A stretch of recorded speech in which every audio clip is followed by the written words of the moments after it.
함께 해주실 분 토마토 투자자문의 강재현 운용위원 모셨습니다. 안녕하세요. 네, 안녕하십니까? 네.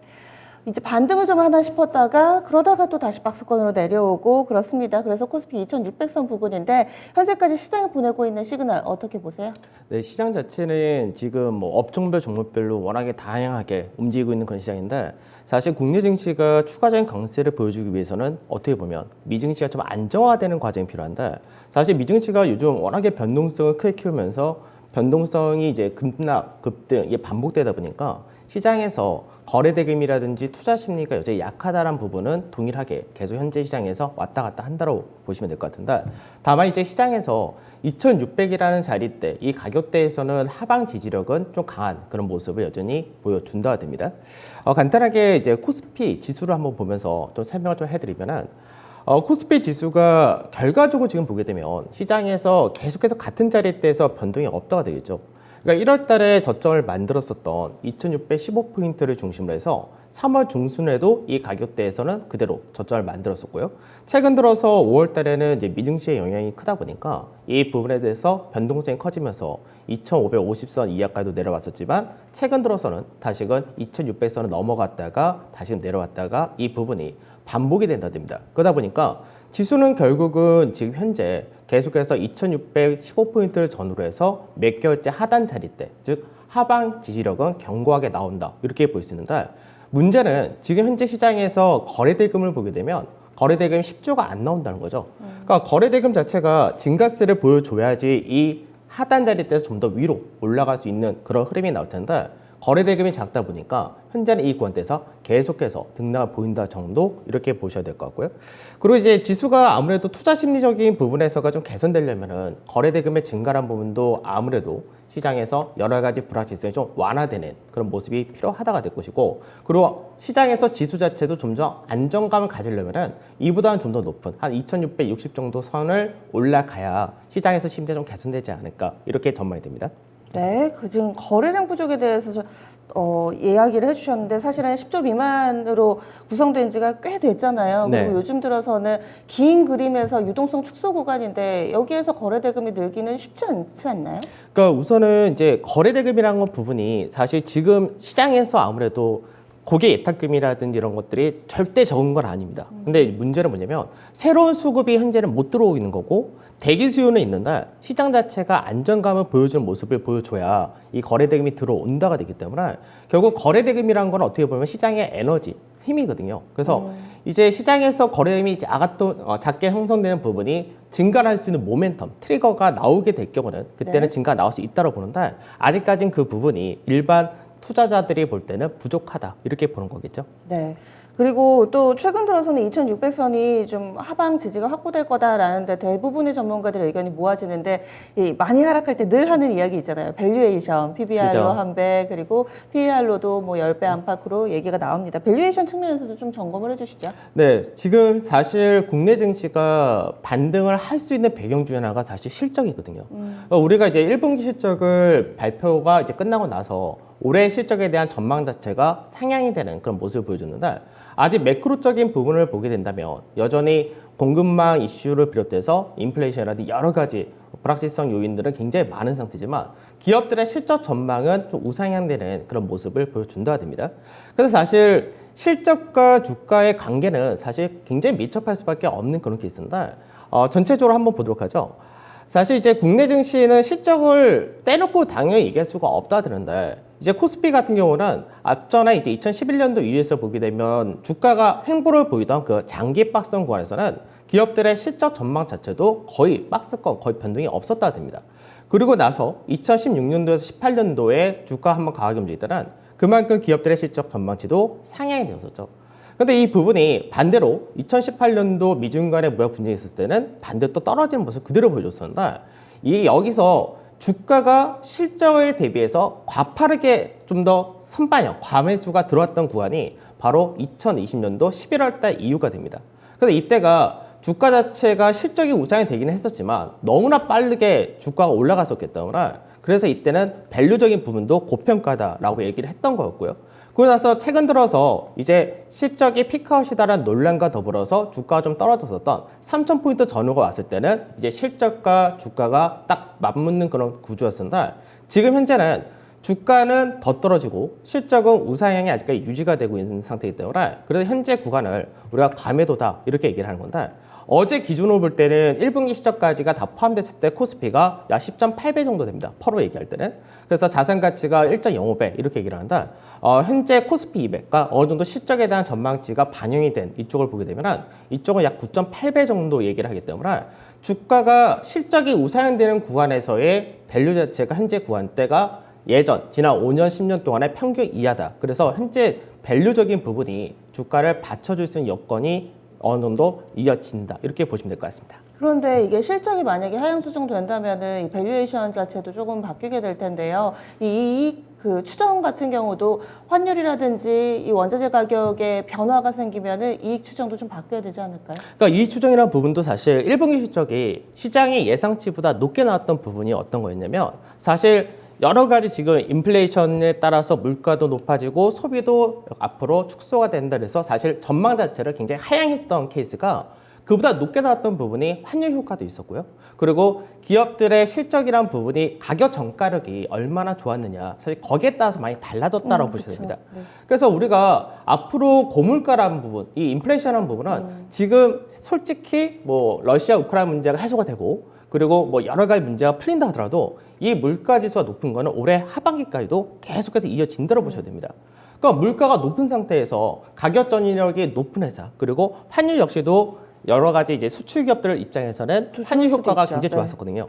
그러니까 환율이 지금 현재 그렇다고 급격하게 떨어질 거냐라는 부분에서는 또 그렇지 않다고 보기 때문에 그래서 현재는 이런 부분에서는 실적 추정치 어느 정도는 시장의 현재 불안한 요소도 반영이 된 상태라서 급격하게 하락하는 요건은 사실 만들지 않을 걸로 보이는데 지금 현재 2분기 실적을 컨센서스를 봤을 때는 약간은 하향이 되고는 있습니다. 다만 3분기 이후부터는 좀 더 좋아질 것이다. 이런 전망이 있다 보니까 그런 부분에서가 실적에 우선 받쳐준다. 이렇게 얘기를 하는 거죠. 이런 부분들도 어느 정도 반영이 됐고 뭐 한쪽 측면으로만 볼 수가 없으니까 종목에 따라서 어떨 때도 호재, 악재 이렇게 서로 좀 상쇄해서 이익 추정치에 반영이 되고 있다 이렇게 좀 얘기를 해주시는 건데 다시 좀 수급 얘기로 넘어가 보겠습니다.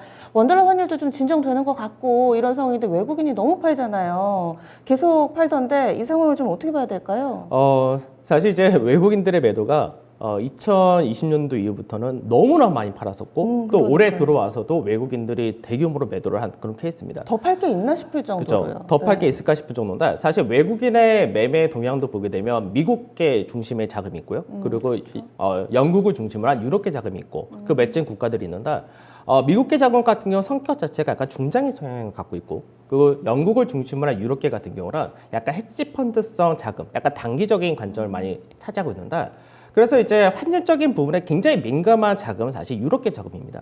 그래서 최근 들어서 유럽계 자금이 거의 다 2000년도 중반 이후로 들어왔던 물량이 거의 다 나갔다가 돼버린 상태이고 미국계 자금은 유입은 되고는 있지만 아주 가파르게 적극적인 유입은 아니기 때문에 그래서 전체적으로 볼 때 이제 우리가 이런 관점을 세울 수 있는 게 지금 현재 코스피에 대한 외국인들의 지분율을 보게 되면 현재 30%가 좀 안 되는데 외국인 지분율이 금융위기가 터졌었던 2008년 9년 초 이때 이후로는 가장 적은 수준을 만들어내고 있다는 겁니다. 그러면 여기서 생각해야 될 부분이 뭐냐면 실제로 외국인들이 그만큼 던졌으면 추가적인 매도를 할 여건, 그러니까 이미 시장에서 안 좋은 것들이 많이 반영이 되어 있는데 이 안 좋은 것들이 조금씩 완화가 된다면 오히려 들어올 수 있는 역발상에서의 관점을 좀 가질 수가 있다. 저는 이렇게 말씀드리고 싶은데 실제로 이제 외국인들이 적극적인 매수가 들어온다. 우리가 이제 롱포지션 이렇게 얘기를 하는데 이 롱포지션 같은 경우는 실제로 들어오려면 글로벌 시장 전체적으로 위험 자산을 선호하는 매크로 자체의 환경이 좋아져야지 들어오고요.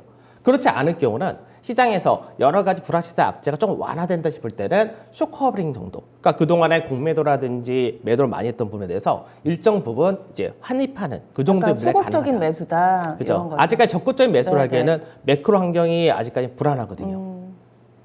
그래서 지금 상태도 수급적으로도 사실 크게 뭐 기대할 만한 상황은 아니지만은 그렇다고 추가적으로 더 뭐 공격적인 매도가 나온다고는 이것도 아니라고 보시는 거고요. 네, 그렇습니다. 그러니까 우리가 지금 뭐 환율이라든지 사실 그런 것들 많이 따지고 있는데 지금 이제 최근 들어서의 이제 수급과 그리고 환율 흐름을 잠깐 설명해 드리자면 지금 거래소 같은 경우는 이제 5월 12일 날이 종합주가 지수가 2,550포인트 살짝 아래에서 마감이 됐던 연중 최저치였습니다. 그때까지가 외국인들이 3월달 만기 이후로 8조 7천억 정도를 팔았었습니다.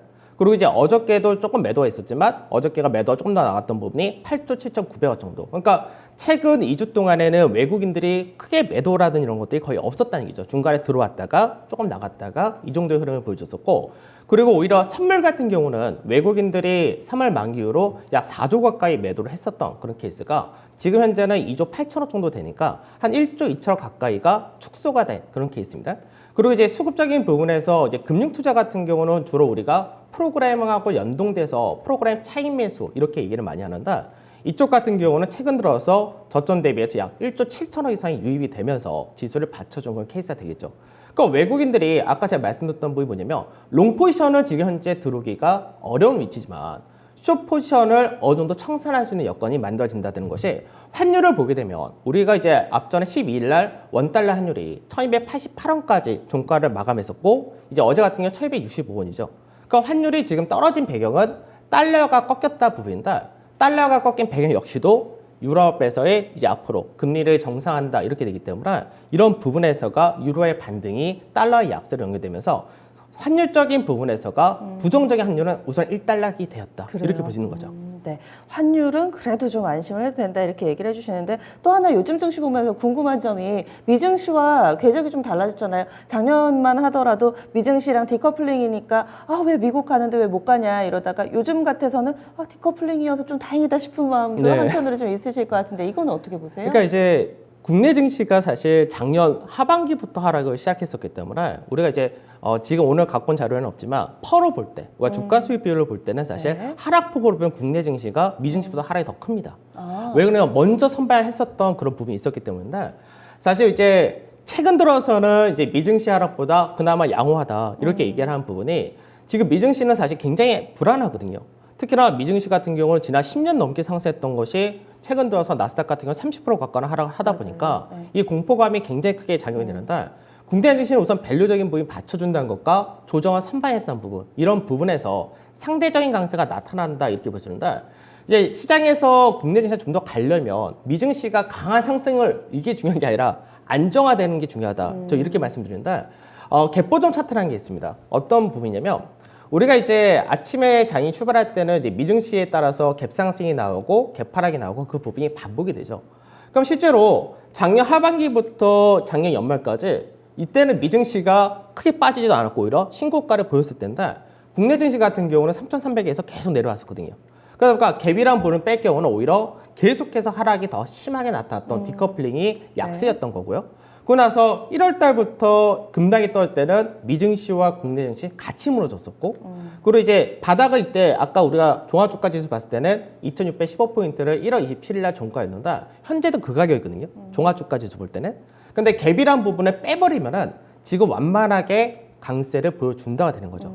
그러니까 사실 미증시의 급락이란 부분이 국내 투자 심리를 약화시키기 때문에 낮게 출발한 거를 다시금 회복시키고 하는 과정이 반복되다 보니까 그런 부분에서 상대적인 강세로 얘기하는데, 최근 들어서 좀 더 가파르게 강세가 나왔던 구간이 4월 26일에서 5월 2일 이 사이인데, 이때가 어떤 이슈가 있었냐면 국내 대표 기업들의 실적 발표가 가장 많았던 그 한 주였습니다. 그러니까 결국은 국내 시장이 받칠 수 있던 배경 자체가 겨우 실적이 받쳐줬다 이렇게 얘기하는 거죠.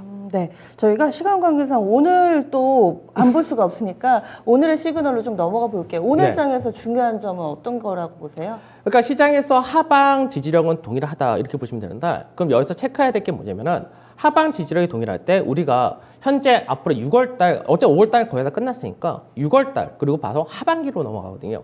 그러니까 6월달과 하반기가 중요한 게 어떤 거냐, 사실 그걸 봐야 되는데, 사실 이제 시장에서 하락의 가장 큰 요인은 공급망 이슈에 따른 인플레이션, 그 다음에 연준에서의 통화 정책이었었는데, 오늘 연준에서의 결과 회의록을 보게 되면은 회의록에서 이제 자이언트 스텝이 아닌 빅스텝을 한 2번 정도 하고 그 이후에는 0.25% 정도, 이렇게 얘기하면 딱 2.75% 정도가 연말 연준에서의 목표 금리가 된다 이렇게 볼 수가 있겠죠. 그러면 이제 불확실성이나 스케줄이 나왔기 때문에 이제 연준에 대한 불확실성 어느 정도 해소가 됐다라고 보시면 될 것 같고, 제일 문제가 되는 것이 현재 인플레이션과 공급망 이슈인데, 다행스럽게 6월 달부터 중국이 경제 봉쇄를 해제한다라고 얘기를 했고, 그러고 나서 이제 6월 달 들어오게 되면 우리나라도 지방선거가 있지만 이제 어느 정도 이제 실적이라든지 이제 물가지수 이런 것들이 조금씩 안정화되는 모습을 보여준다면은 반등 탄력이 높을 수 있다가 가능하지 않을까 이렇게 보고 있는데, 그러면 이제 실질적으로 현재 구간에서는 단기적인 부분에서 공략을 해야 될 거는 우선 낙폭과대가 반등 탄력은 좋습니다. 다만 낙폭과대는 낙폭을 했던 그런 이유가 있기 때문에 밸류적인 부분이라든지 여러 가지 있어가지고 그쪽 같은 건 짧게 휘두른다라고 생각하시고 접근하신 거고요. 반대로 좀 더 크게 7월 중순에서 8월 중순까지 한 2,830에서 80까지는 저는 열린다라고 보는데, 이때는 좀 더 강한 종목. 그 강한 종목이 뭐냐라고 하면은 가격 전가력이 좋고 수요가 풍부하고, 그리고 이왕이면은 비용 절감과 더불어서 이제 자본적 지출을 할 수 있는 기업들, 이런 기업들이 좋다는데, 현재까지는 가장 눈에 띄는 것이 자동차, 그러니까 모빌리티다라고 보시면 될 것 같습니다. 2차 전지 포함을 해서. 그래서 이런 쪽을 중심으로 좀 더 롱 포지션을 잡고 가신 것도 좋지 않을까. 그래서 시장에서 지금 현재 한두 번의 급등락이 있다 하더라도 현재 구간에서는 짧게 치는 쪽과 그리고 롱 포지션 오히려 잡고 가는 쪽, 이렇게 나누셔서 가지고 투자를 하시는 게 좋지 않을까, 이렇게 말씀드리겠습니다. 간략하게 한 가지만 더 여쭤볼게요. 네. 시장의 우려도 약간씩 좀 변해가고 있잖아요. 초반에는 공급망 이슈였다가 이제 인플레, 금리 정책 이렇게 왔다가 요즘 들어 많이 얘기가 나오는 게 경기 둔화잖아요. 네. 이건 어떻게 보세요? 그러니까 경기 침체라는 건 사실 아직 오지는 않았는데 앞으로 올 가능성이 높아진다라는 거죠. 사실 경기 침체라는 부분이 실제로 이제 나타난다가 되려면은 인플레이션이 아예 잡히지 않는다. 이게 보여줘야 되고, 그 현재 여러 가지 우려하는 부분 중에서 제일 문제는 결국은 공급망 이슈입니다. 공급망 이슈가 계속 장기화된다 했을 때는 그 가능성도 배제할 수 없다고 봅니다. 다만 아까도 말씀드렸듯이 공급망이 크게는 두 가지인데, 중국발 공급망 이슈와 그리고 러시아 우크라이나 이 전쟁 이슈인데, 우선 중국발 부분이 다시 제로 코로나로 한다고 또 봉쇄하지 않으면 그러면 괜찮다라고 저는 보고 있는 관점이고, 러시아 우크라이나 이슈는 사실 어떻게 될지 모르는 상황이라서 그 부분이 정말 더 장기화된다면은 경기 침체 가능성도 높아지겠지만, 그 부분이 또 완만하게 또 완화되는 그런 과정이 나온다면은 그 이슈는 오히려 조금 완화되지 않을까, 이렇게 보고 있습니다.